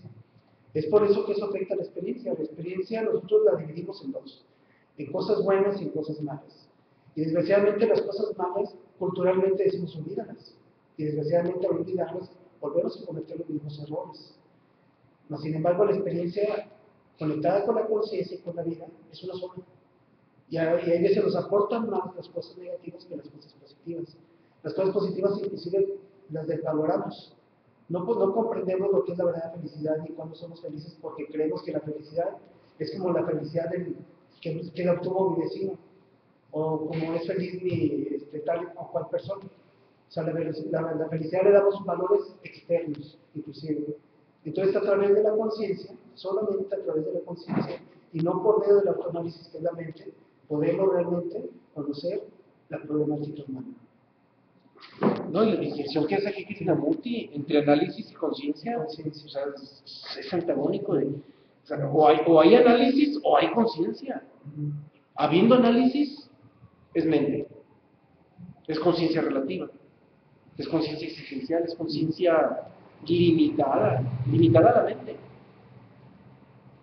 Cuando fluye la verdadera conciencia, no hay análisis. Y alguien puede imaginar, bueno, ¿y cómo podríamos estar sin análisis? ¿Cómo podría adoptar una postura de no análisis? ¿Cómo pudiera darse esto? Y no es difícil. Es difícil y no, según lo queramos ver, pero cuando veamos el tema de la observación, no vamos a descubrir que no es realmente tan complejo. En la observación se logran estados de no análisis. Y al haber un estado de no análisis, automáticamente estamos en un estado de no mente. Pero no se trata de pelearnos contra la mente y forzar a la mente a que se detenga, porque eso es una estupidez. Forzar a la mente a que se detenga es tanto como ir en contra de la naturaleza, porque la mente, por su propia naturaleza, está hecha para pensar y pensar y pensar, y analizar y analizar y analizar. La observación es un acto que se da al margen de la mente, y es un acto neutral. Lo vamos a ver con calma, con mucho detalle, es un tema que está cercano, es parte del tomo 1, está cercano, y es uno de los temas previos que tenemos que revisar, que tenemos que exponer para poder entender lo que realmente significa meditar. Porque hay una tergiversación impresionante sobre la meditación. En cada grupo nos van a decir versiones distintas, técnicas distintas y métodos distintos de meditar. Y la verdad es que habiendo método y habiendo técnica no hay meditación. Automáticamente no la hay, porque la meditación no hay técnica, ni método, ni nada. La meditación no es más que un estado de observación. Es más que un simple estado de observación donde no hay análisis. Y para eso no hay técnica. Pero lo vamos a ver con calma. Ahorita solamente damos pinceladitas, pues por lo que las mismas citas nos están exigiendo que comentemos, sí. Bueno, pero ya el camino desde ahorita es a través de la aceptación. No lo acerque tanto porque entonces ya no escuchan bien en la red. Ahora sí. Y mientras el camino es por la aceptación, ¿no? Para acercarse a la... En la aceptación hay un estado inherente de neutralidad. Y habiendo ya un estado inherente de neutralidad, automáticamente nos predisponemos a la observación. O sea, va de la mano, todo junto va de la mano. Sí. Bien, un indicador, esto es algo que sí es importante que lo consideremos. Un indicador importante para poder descubrir hasta qué punto estamos gozando de cierta libertad de conciencia viene siendo la manera en que nosotros afrontamos las circunstancias ante la vida. Es indiscutible que alguien que goza de mayor libertad de conciencia o que es más consciente, podemos hablar de grados de conciencia, si hablamos de la conciencia existencial, es evidente que cuando hay conciencia, la vida se afronta de una manera madura y de la manera menos problemática posible cuando hay conciencia. Cuando no hay conciencia, las posturas son beligerantes y radicales, indiscutiblemente. Indiscutiblemente. Entonces, el modo en que afrontemos las circunstancias de la vida va a ser un indicador. No es la conciencia, que quede claro. es un indicador, es una manifestación, es una especie de proyección del estado de libertad interior que podríamos tener. Y ese indicador va dirigido no solamente a las circunstancias difíciles, sino también a las circunstancias agradables. Cuando alguien goza de cierta conciencia, en las circunstancias difíciles va a cometer errores graves. Y el que no tiene, el que tiene pocas conciencias o tiene poca libertad de conciencia, aún en las circunstancias agradables, va a cometer errores. Aún en las agradables. Y no es difícil visualizarlo. Cuando hay vacío de conciencia y de repente llega dinero por algún medio, no se sabe tener ese dinero. No se sabe ni siquiera se sabe qué hacer con ese dinero. Hay un refrán popular que nos dice muy sabiamente, es más difícil tener el dinero que conseguirlo. No recuerdo las palabras precisas, ahorita se me escapan las palabras precisas, pero el refrán popular va en ese sentido, que es más difícil tenerlo que conseguirlo. Porque cuando se tiene el dinero, el vacío de conciencia, por el vacío de conciencia, estamos predispuestos a hacer muchas tonterías con ese dinero. Entonces, cuando hay vacío de conciencia, los errores van a estar y van a surgir inevitablemente ante la adversidad y ante las circunstancias agradables. En cualquier circunstancia va a haber errores. Posiblemente al dicho que tú te refieres a aquel que dice, el que no tiene y llega a tener, loco se quiere volver. Y de hecho se vuelve loco. Bueno, por ahí va el refrán popular. Por ahí, ¿no? Que menciona una situación de esa naturaleza. Que resulta que un hombre modesto, un obrero, ¿no? Le pega al gordo y de la noche a la mañana amanece millonario, ¿no? Y pues no, pues ya sabrán. La actitud, no pseudo humilde, ¿no? Tranquilo, calmado, se modifica, ¿no? Y ya era el señor Don.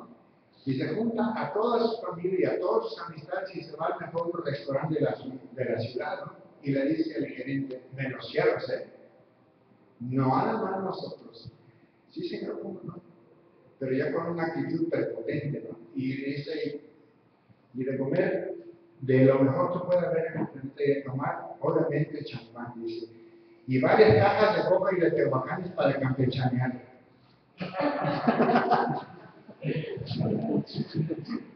¿Cómo no traes con champán para campechanear con coca y tehuacanes? Bueno, aunque en la red nos van a disculpar por el chiste porque utilizaste muchos términos regionalistas, pues quien nos escucha en otros países no sabe lo que es campechanear. Pero bueno, al final de cuentas ilustra lo que mencionamos, que cuando hay vacío de conciencia, los errores van a surgir inevitablemente tanto en la adversidad como en las circunstancias agradables. En las dos, en cualquier circunstancia va a haber errores. Y cuando hay conciencia, cuando la conciencia ya está libre, en la adversidad va a haber aciertos. Y en la prosperidad también va a haber aciertos. Va a haber aciertos en las dos direcciones, en cualquiera de las dos. Entonces la conciencia, para donde miremos, la conciencia es fundamental.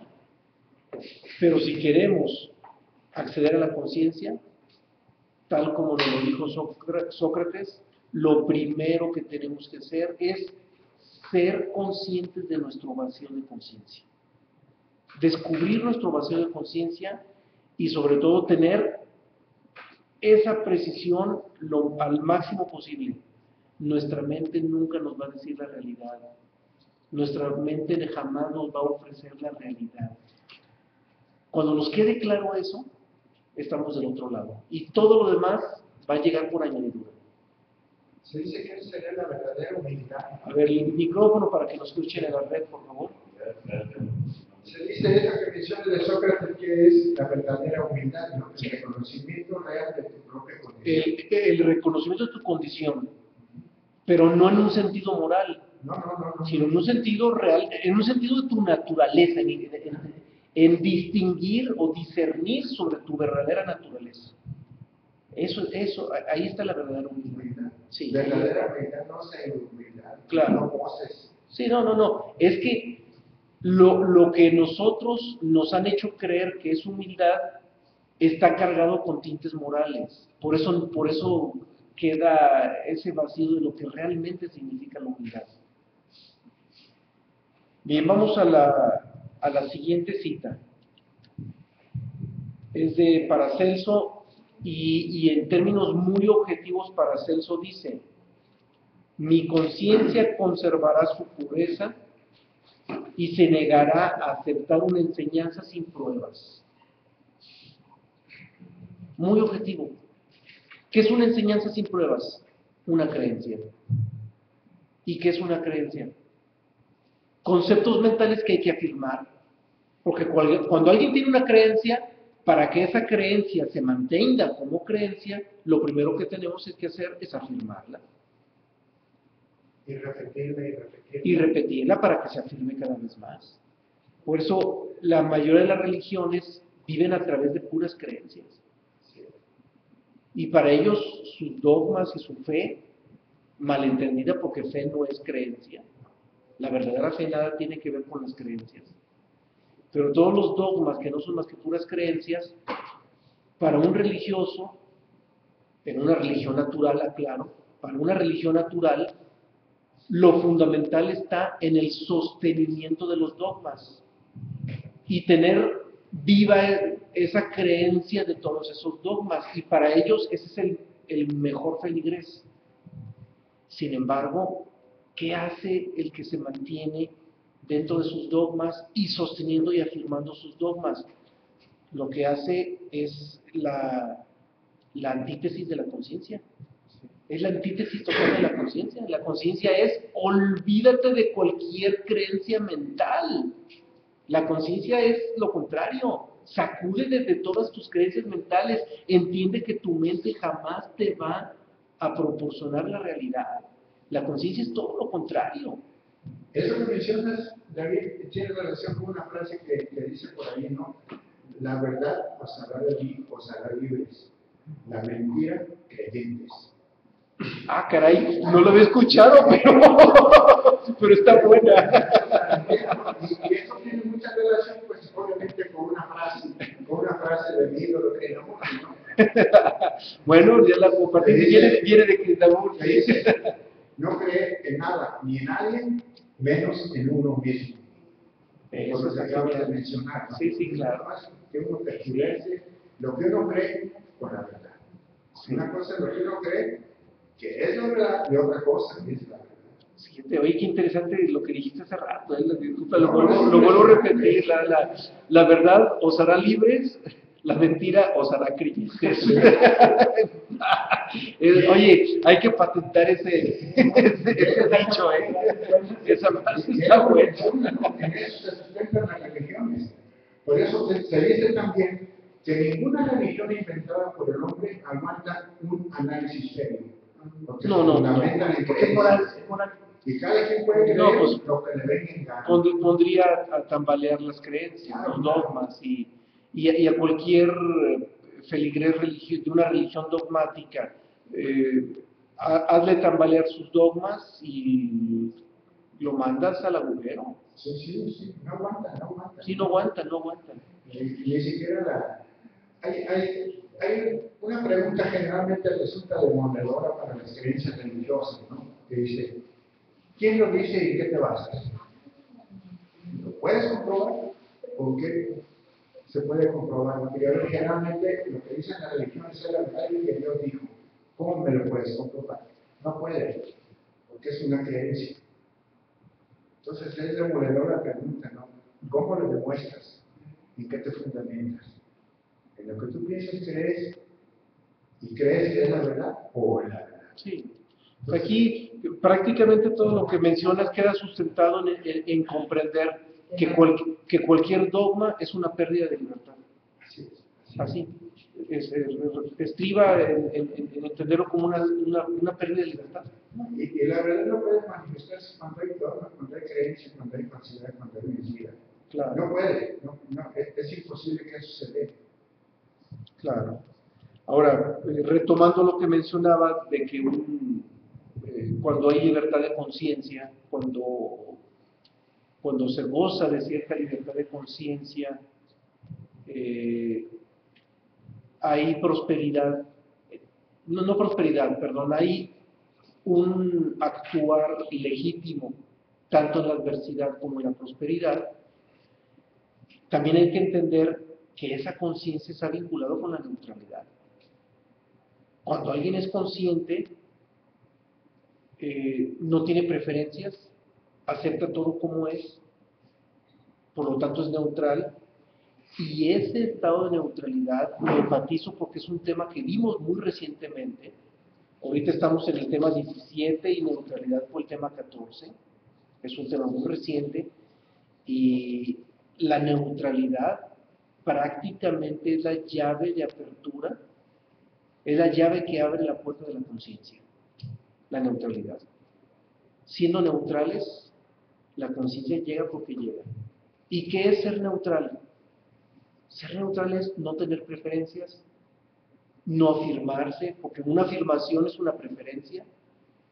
No tener preferencias, no tener intereses, no tener, bueno, incluso salirse del análisis. En la neutralidad no hay análisis. Entonces, la neutralidad es fundamental, es prácticamente la llave que abre la puerta de la conciencia. Con la neutralidad nos abrimos plenamente a la conciencia. Se dice que es la llave que abre la puerta del cielo. Bueno, digamos que de la conciencia. Si al cielo lo entiendes como conciencia, es la llave que abre la puerta del cielo o de la conciencia, si lo queremos entender, ¿verdad? Bien, vamos a la penúltima cita, también de Krishnamurti. Si durante todo el día tuviéramos conciencia de cada pensamiento, de cada sentimiento, de cada motivo y de cada respuesta, conciencia, no interpretación, no condena, no justificación, sino simplemente tener conciencia de todo el proceso. Descubriríamos que no hay ninguna necesidad de sueños, por soñar. Krishnamurti nuevamente nos da la pauta para que utilicemos esa parte que es de la conciencia. Quizás dentro de nuestra vida diaria, pocos momentos de nuestra vida tengamos esa posibilidad de estar conscientes. Mas, sin embargo, de eso se trata, inclusive de darnos cuenta de que estamos distraídos. Cuando nos damos cuenta que estamos distraídos, me hago consciente de que estoy distraído. Mas, sin embargo, el llegar a aspirar y ver, como dice todo el proceso de todo el día, ver cada parte que se genera como personalidad y como existencia, al momento de que mi conciencia ya no está interpretando, simple y sencillamente observa, cuando mi conciencia no condena ni juzga, cuando que simplemente la conciencia lo que hace es como los niños tienen esa capacidad de asombro. Cuando lleguemos a ese estado, ya no va a ser necesario tener sueños ni soñar. Cerramos con una cita de Albert Einstein que de repente cuesta trabajo comprender que un científico de esa talla haya hablado sobre la conciencia en el sentido que vamos a escuchar, y sobre todo en un sentido de una conciencia viva, de algo que tiene vida. Y esto lo dejó escrito en su libro Mis Creencias. Es un libro que él editó, incluso lo publicó estando en vida. La cita dice así: el conocimiento existe en dos formas. Hago una acotación que está distinguiendo entre la conciencia relativa y la conciencia absoluta. Una distinción plena de lo que estuvimos mencionando. Repito la cita: el conocimiento existe en dos formas: inerte y sin vida, reunido en libros, y vivo en la conciencia de los seres humanos. Esta segunda forma de existencia es sin duda la fundamental. La otra, indispensable por cierto, la de los libros, ocupa un lugar inferior. Esto es lo que constituye el distintivo del maestro. Una distinción maravillosa porque el conocimiento que está en los libros ya lo ubica como una forma secundaria y como no fundamental. Es curioso, ¿eh? O sea, ubica al conocimiento de los libros como la parte no fundamental y ubica como fundamental a la conciencia que se mantiene viva dentro de los seres humanos. Ya está hablando de la conciencia sincera, de la conciencia verdadera. Una distinción que, caramba, Albert Einstein está haciendo esa distinción, un científico. Desde la ciencia se mira también esto. Y esa conciencia verdadera del hombre todavía le agrega como una conciencia viva, porque tiene vida. Incluso esa vida que la adjudica Einstein a la conciencia del hombre es precisamente lo que Jesús de Nazaret menciona como la verdadera vida. A eso es a lo que Jesús le llama la verdadera vida y que nos invita a lo largo de la Biblia a conocer la verdadera vida. Es esta vida, la vida de la conciencia del hombre. Esa es la parte fundamental. Pero vuelvo a insistir, para acceder a esa verdadera conciencia viva que es la realidad del hombre, lo único que podemos hacer, porque no la podemos conquistar, no es algo conquistable por nuestra personalidad, lo único que podemos hacer es reconocer en dónde no está esa conciencia. Reconocer que nuestra mente no es esa conciencia. Es por donde tenemos que empezar. No tenemos otra salida.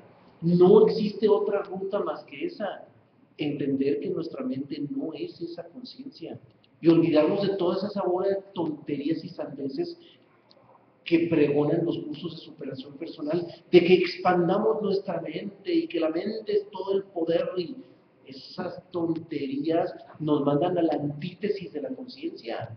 Al revés, nos hace más inconscientes, porque en esos cursos lo único que nos hacen es afirmar con mayor intensidad a la mente.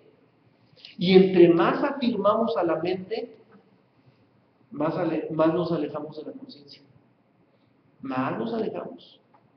Entonces, la única posibilidad, insisto, de acercarnos a la conciencia es comprender que nuestra mente no es la conciencia y que nuestra mente jamás nos va a ofrecer la realidad. Si nos vamos sobre esa base, ya estamos dando un paso maravilloso. Todo lo demás se nos va a dar por añadidura. Y hay que vivirlo. Sí, escuchamos. Hay una frase que me encanta, que dice que quien mira hacia afuera sueña y quien mira hacia adentro despierta. No lo había escuchado, pero es maravilloso. De Carl Jung. ¿Carl Jung? Sí. Ah, mira, interesante. Las manos de Qué bueno que la nos la compartes a todos, incluidos quienes nos escuchan en la red. La vuelvo a repetir por si alguien no lo escuchó. Quien mira hacia afuera sueña, quien mira hacia adentro despierta. Maravillosa. Es que en nuestro interior es donde está la conciencia, en el corazón. En el corazón de nosotros mismos está la conciencia. Pero también hay que entender, no podemos, para poder mirar hacia adentro, primero tenemos que dejar de mirar hacia afuera. No podemos mirar hacia adentro sin antes haber dejado de mirar hacia afuera. Pero mirar hacia afuera no significa que nos cerremos los ojos. Hay que entender que no estamos hablando de un fenómeno sensorial. Mirar hacia afuera es afirmarlo de afuera. Eso es mirar hacia afuera. Identificarse con lo de afuera o afirmarlo de afuera. Y la afirmación de la mente es un mirar hacia afuera, es un acto de mirar hacia afuera. La afirmación de la mente es mirar hacia afuera, indiscutiblemente. Bien, no sé si hay algo más, ya estamos prácticamente en el límite del tiempo. Bien, les pedimos a las personas localmente, después de la final de la transmisión, unos 5 minutos, va a haber un anuncio por parte del INALMA, nos va a hacer una invitación. Bien, muchas gracias por acompañarnos. No nos resta más que invitarlos a las siguientes transmisiones, martes y jueves a la misma hora, para quienes gustan acompañarnos presencialmente o a través de la red en vivo, y los que no pueden en vivo en la red, en repetición en nuestra página web, están a su disposición una gran variedad de temas. Muchas gracias, hasta la próxima.